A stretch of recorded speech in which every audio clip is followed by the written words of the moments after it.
Welcome back to the GSL Code S here at GOMTV. We are Tastosis the Casting Archon, and we're about to see a Protoss versus Zerg in the winners match. The winner will be the first person today to move on to the round of 16 in today's group, Group C. That's right. Sue against SOS. I can't wait to see how many times we screw those names up. Yeah, these are two ideas that break the formats of our brain. We've actually, we casted 3 series with these two? At least, At least, right? Every time. And you know what really upsets me is that they both have a capital O. Yeah, in different places. In different places. It's so like their IDs are too similar. This is just, But this is just... Look, this match, though, is going to be awesome because I think both these guys, amongst the top of their races, just really great players, both of them. I'm looking forward to it, Tasteless. Who do you think takes this? I'm going to go with SOS, but Sue, again, he had the preparation necessary to have a slight advantage just because he only had to worry about Zerg versus Protoss, right? Yeah. But, SOS, I mean, he is so beyond the other Protosses that are out there right now, in such a unique and special way because he just gets inside their head. Sure. And manipulates the game into his favor. Well, for my prediction for this Tasteless, they're starting on Yonsu, so I expect a 2-1 for SOS. But if Sue wins his first map, I would say for sure he should be able to take the series. That's my little prediction there. Well, if you guys have been missing out on the last few days of our new season here at the GSL Code S, you should know that only Protosses have advanced so far. We have 4 Protosses right now in the final, in the final group of 16. It's true. But it's possible we might have 2 Protosses advance today. Let's see if Sue can change that here. And now it is time for Game 1 to start here at GOMTV. When my head says no, I'm ready to go. Sue versus SOS.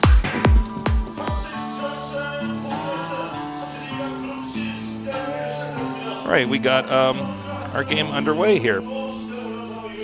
Indeed we do. Zerg players, I am fairly certain, despite Sue being very popular, especially, actually I'd say popular amongst everybody, he makes for good games. I'm fairly certain that our audience is rooting for Sue here. Yeah, I think so. I think they're rooting for their race that's called Zerg. I think they're probably actually just rooting for StarCraft to have, Yeah, probably. I think Protoss players, I think all Protoss players are rooting for SOS, though, because he's such a different Protoss, and there's a lot you can learn just watching him. A lot of stuff he does that you don't see from other Protosses, so it kind of expands your brain to watch him. Well, I feel like SOS is one of these players that you can learn about any RGS from overall, any strategy game from. Yeah, the way he approaches it. Yeah, he does strategy a little bit different. So we have a drone scout coming down from Sue, and so that tells us that you may as well not try cannon rushes or proxy gates at all against him. This has been 3 games in a row, and this one was against someone you have to respect the skill of, SOS. So just a little thing to throw out there for any future Protoss opponents he has. Not going to pull anything over on him in the super early game. No. And now we have the forge being made here. There'll be a second pylon on the low ground. The cannons will come in, and there'll be a gateway cybernetics core wall in here. I wonder, because this is going to be double hatch before pool. It looks like he's going to go and check that real quick just to make sure. I wonder if he'll try to, because he might be able to get a cannon rush off at the 3rd. That's true, actually. The distance. Yeah, you know what? I think he is going to try that. It's just too far to send drones still, and he'll send drones. He's going to but send I don't drones know anyways. But against 3 drones, you can actually just force the cannon rush. You can just put the cannons down in such locations that the drones don't get enough surface area, and it doesn't matter. Let's see. I think he's I mean, is he going to do it? I don't know if he's going to do it now. Because the thing is that this one is a lot of lost mining time here. Again, the other drones that were pulled here as well. Now sent back to the Wait. He's basically already made 100 minerals off of this. And look at that, the drones had to come back again because the probe looped around. I saw him do this in the BlizzCon finals, too. He was really... He gained a lot here. Yeah. It's funny because I think to most players watching, they'll look at that pylon and put down there and be like, well, that's sloppy. the strategy didn't work. But you know, I think it worked beautifully. Well, the thing is, it did work beautifully, but it to a lot of people, it wouldn't feel like it, right? It's like, well, he didn't even get to make the cannons. The damage wasn't done. But then if you're good mathematically in StarCraft, you can actually see that, yeah, the amount of times that the drones weren't mining, SOS gets ahead with this. Yeah. It was really well done. You're just so far away, and the fact that those 4 drones dance back and forth multiple times. It's like 7 drones not mining for a significant amount of time, 3 of them for a very, very long time. Basically lose about 1 mineral for each second a drone's not mining. Something like that. Yeah, something like that. So, I mean, you got to just consider that's a lot of time lost. And by the way, that pylon finishes, so he's still even getting the supply off of that, which is what's funny. Well, it's finally gone down, so nothing to worry about there now. Stargate going in right under that Overlord, so that should be Phoenixes coming out of there. Now, SOS is actually super well known for Sky Toss variants, and I wonder if he's going to go for something like that. Like, he loves Charged Void Ray Storm, that type of Sky Toss. I wouldn't mind seeing that here. Now, we have just Zerg macroing up, and you know, from here, we've already seen in one series, Sue go for a ton of drones here and then get his gases very late. And that did prove to be very effective. It looks like he's going for that again as well, because he has no gases. We're already at 6:30, so it looks like it's going to be the same gas timing. These macro builds from the Zergs, if they're not going to do some kind of like roachling all in or something like that, it's okay to have the same build over and over for the start, and then you just have different branches for when you scout the Protoss and what they're doing. Yeah, you know, especially for a Zerg player, that's you know, you're going to need to get 3 bases and stuff. It's you know, it's going to be a pretty similar opener. And we actually have a Void Ray being made after the first Phoenix. So SOS staying true to who he is, getting that 3rd base as well. Not at all surprised about this. Both players really playing stylistically how they like. Phoenix now coming out here and hitting these Overlords, just cleaning us all up. Now, we saw that Panic, excuse me, not Ruin. We saw Panic actually get a good amount of Sue's Overlords. He got 5. Yeah, he got 5 or 6. Which was a surprising number. It was crazy. It might have been, I think it was 5. Could have been, yeah. But yeah, just a surprisingly large number. Now, I'd say SOS is a player who's leagues ahead of someone like Panic. And of course, with this build, when he does this, the wall and then he gets with the Nexus and then the pylon and the cannons and the gates makes this very safe. So it's very easy for the Protoss to get the quick 3rd. And then one of the beauties of a build like this from SOS is that the Phoenixes can nab drones trying to make the 4th. So it puts Zerg in a tough spot for a little bit where Zerg has to defend while Protoss gets to power. Well, you know what? This is... I want to jump back to what you were saying about how there were 5 Overlords gotten before. Sure. Panic. Let's talk about that. Because that's very true, but SOS, I really like how he's like kind of opening similar to that. He's flying around in the same patterns and getting some early Overlords, but... With going for Void Rays here? Yeah, he's switching up into his own 2 Stargate Void Ray type of style. And while that's cool, and I like that piece of it... Oh my god! Run, run, run, run, run. Fly, fly, fly. You can't actually run. Don't listen to me. That's pretty unacceptable to lose that much health on him. But that's pretty unacceptable. But anyways, what I think is even more impressive is the fact that Sue didn't overreact to the Phoenix, because you know, he waited last time to see how many Phoenixes were made. This time he saw only 1. He's like, no, I'm not going to make that many spores. I'm going to be very careful about this. And therefore, economically, he's way further ahead than he was against Panic. Yeah. But at the same time, much quicker 3rd base here for SOS. In many ways, a better 3rd. And Protoss is just finishing up his tech tree here with the Templar Archives. The 4th base is going to come out here. I was going to say maybe if Phoenix spotted that, he could pick it up or just do something to delay it, but that's not going to be the case here. Really, actually, not even that useful to try to pick it up because it's just 1 Phoenix, but anything to delay it. Is this a Void Ray, flying Void Ray group over here going to the 4th? Yeah, it looks like he wants to pick it off. I think he has a Mothership Core with him as well. No, he didn't bring it, actually. That's just... Oh, he's going to get the drone? Nope. Drone gets away. But you know what? But that's just a nice little delay. Yeah, that's a fantastic move right there.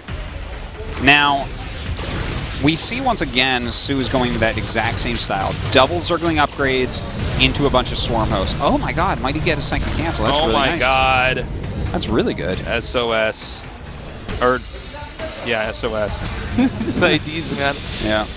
But, you know, he has charge. He has this exact composition we were talking about before because he really does enjoy it. But he's stopped at 3 Void Rays. It feels like these 3 Void Rays are mostly for harassment right now. He's going into Robotech, which is a good thing for him because if he's just trying to go nothing but Zealots and Void Rays against mass Swarm hosts, that's not going to work out all that well. Okay, he's edging up here. Now, with the Mothership Core, he can safely do this. And get away. And it looks like he wants to hit from 2 different angles and just see if he can't get the Zerg spread out enough. We'll see if this does any damage. This is a great move, seriously. Like, he's stopping Void Ray production for a little bit, getting back into it for Void Ray crosses. Oh, no way. Are you kidding me? That would be This wild. would be wild if this actually gets this. Nice job with the Queen there. Yeah, seriously. And Whoa! Run. He needs to actually recall. yeah, tries to catch him off guard here. Oh, does for a my second. God. Oh, my God. I love what we're seeing here. And look at this. He's going to tear down these rocks to get a wall. You know, even though that army of Zealot Void Ray isn't going to do well, heads up. This He is so split it up. good. This is so good. Yeah, it's really cool. And now he's going to go for the hatch. No, This is I like don't what think he's gonna happens get when this you one. play like your neighbor kid friend or something, you know, and he's like not that good at RTS games, and you're just like doing stuff that you're not supposed to be able to get away with, but instead this is a GSL Code S game with one of the best Protosses against one of the best Zergs. Yeah, he's making his tech work, even though you know, if you just look straight up at the units fighting each other, it can be a little bit harder. And he's going right into his double Robo, and I mean he has a good amount of Void Rays, getting Void Ray upgrades. I was gonna say I don't think he can get that 4th there. There's too many Corruptors. I might be wrong, but. He's going to have a very strong army overall. The Corruptors are not going to do very well against a bunch of +1 Voids. He's taking his 4th base, and it's behind the rocks so that he doesn't have to worry about it too much, and he can continue his harassment. Really well done here by SOS. He has this warp on in now in the main base, and the Void Ray's coming back to help out as well. Wow. This game is absolutely a complete and total disaster here. Now he's going to go ahead and engage these Corruptors head on here. Now with the Queens coming in here, that's going to be an easy kill. But again, the Sioux is just in too many places at once. Void Rays are never an easy kill. He's going to wipe out this hatchery here. Yeah. If I were, I mean, I'm not going to lie here, guys. I mean, Sioux is pretty DED, son. It's not looking good, right? This is a rough situation. He's a deed nerd. He's a deed nerd. He's this about is, to be signed this over is actually, to SOS. This is like so out of control owned. Yeah, he's going to lose his hatchery as well. Like, he's having such a hard time keeping anything He's like, together. at least I'll get a few more transfuses so those drones can get a little bit more minerals there before I lose that and eventually lose this game. Well, he has Swarm Hosts, so we'll see if he can fight back them. They are the most cost-efficient unit basically ever. But the composition that SOS is going for right now is... It's one that you need to have a full economy to fight against. Did he just... Did you see that? He just recalled a bunch of probes from his 3rd base into his island expand. Sex appeal. Sex appeal. Sex appeal, baby. That's exactly what that is. That's what that is. That was so cool. I just want to be SOS's friend. We so want to be best friends with SOS. Yeah. He's such a cool guy. I bet he has a motorcycle. Our motorcycle's that cool. He definitely wears sunglasses and a leather jacket when he's not here. Yeah. Doesn't wear a Pop helmet. collar. Yeah, no helmet there. He's way too cool for a helmet. Yeah. School as well. Oh, yeah. All right, so right now, notice that there are a good amount of roaches here. That's kind of the buffer hits, you know, with all these Zealots and Archons out there. He's got to basically make sure that he has a strong enough composition hit point-wise that he can stay in this and try to fight back. But the Void Ray and Colossus count continues to grow. The upgrades continue to be upgraded. Another harassment here at that 4th base. Looks like that's going to be going down as well. You know, I got to hand it to Sue here. He is not doing a terrible job, despite how one-sided this game is. Lesser Zerg would have been out a long time ago. No, I don't believe, he's not going to be able to get over to those Swarm hosts. But meanwhile, elsewhere, Everything is falling apart there for SOS. I think this has actually been a checkmate for a while. Here comes what could possibly be the final engagement if it does not. No, it looks like it's not going to go favorably here for Sue. Well, no, there's Archons under there that actually can drive out those Corruptors. But he does have to warp out of there. Enough units were coming down as that Locust Swarm came. Kind of hightail it out, but he can do trades like that because his economy is so much better than us. Than Sue's. Well, he can make trades like that even if it's not totally in his favor because it just keeps the Zerg behind, and the Zerg is just so down on base and expansions. Man. But you know what? I gotta say, SOS is just like everywhere. This is the map, though, that Protosses want against Zerg. Yeah, okay, well, the way it's shaped, I mean, you can pick your fights very easily and then cut off certain circulation points. That's right, but you know what? Not a lot of this was really done with force fields, to be fair. This was kind of a strategic victory for SOS. Some really good multitasking, great harassment. Sue's still trying so hard to get something to happen here. And you know, I'm trying to figure out if he possibly can. He's still got a very strong army with 15 Corruptors and 12 Swarm Hosts, but there are 7 Voids out. If he just keeps making Voids for a bit, it's going to be really hard, but he's getting that +1 air attack. Oh my god. He's getting more Queens and more... Oh, man. Never ending. SOS in the meantime this is taking another base. You know what this game is? This is Protoss porn, okay? This is just like, if you're into Protoss, this is nonstop awesome Protoss ownage the entire time. Yeah. And, I mean, he's doing main shots. He's doing... Everything. Everything you wish you could do.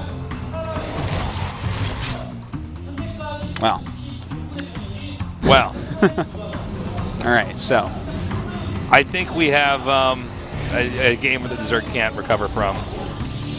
This is just... Yeah, I mean, that's what it looks like, right? If you look at the way this game has gone. But, you know, as someone that is really good at turtling with Swarm Hosts, and sometimes they can make, like, the most amazing comebacks, but definitely SOS would have to make a lot of mistakes to let that happen, especially since he's on top of expanding during all this. You know, the types of Protosses that will lose a game like this just don't take base. They just keep trying to kill their opponent. Yeah. But he's, like, walking around, continuing to harass. This is like a game of whack-a-mole from the whack-a-mole champion. SOS. So, let's see, though. I mean, if the thing, I think the crucial thing here, can he get rid of the Void Rays? Because, like, the Colossus will fall down eventually. But the Void Rays, if they just clear out all the Corruptors, the game is over. Okay, let's see how these storms land here. Ooh, pretty well. Pretty well. That's a really good position there. The Locusts actually have to go quite a ways. Hey, look, the Zerg gets to get a Nexus. Yeah, how it's about finally that? His turn. Wowzers. A little bit of a snipe here as well. You know what? It's 27 Corruptors against 9 Voids. I still can't be counting out Sue all the way. Yeah. Still got this strong army. He's only lost like 1 Swarm Host the whole game. He's really kept those alive very nicely.